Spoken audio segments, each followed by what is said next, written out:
Katika kaunti ya Mombasa, vijana katika kaunti ya Mombasa wamehusishwa katika mashindano ya Musabaka kama njia moja wapo ya kukabiliana na donda sugu la mihadarati na utovu wa usalama unaotatiza baadhi ya maeneo katika kaunti hiyo. Mashindano hayo yaliyojumuisha usomaji na mafunzo ya masomo ya kidini yanalenga kuwajengea vijana msingi imara kwa maadili ili kuwasaidia kuepuka madhila katika jamii. Vilevile washikadau wamesisitiza kuwa kuwawezesha vijana kupitia mafunzo ya kidini ni hatua muhimu katika kuwaelekeza kwenye njia iliyonyoofu na kuweza kuwalinda dhidi ya ushawishi wa mihadarati na uhalifu. Wakati huo wazazi wamehimizwa kuwalea watoto wao katika misingi imara ya dini na kuhakikisha kwamba wanahudhuria masomo ya kidini ili kukuza kizazi chenye maadili mema. Mshindi wa kwanza katika mashindano hayo yaliyoandaliwa na wakfu wa Said Abdalla alitunukiwa tuzo ya shilingi 50,000.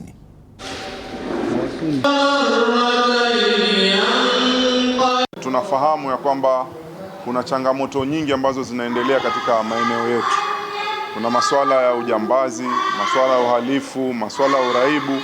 Kwa hiyo sisi kama viongozi pamoja na mashekh na maulama ambao tuko nao hapa ni kuhakikisha kwamba tunasukuma dini mbele ili vijana wetu waweze kuweka ilmu ya dini mbele na waelewe akhera yao ya kesho.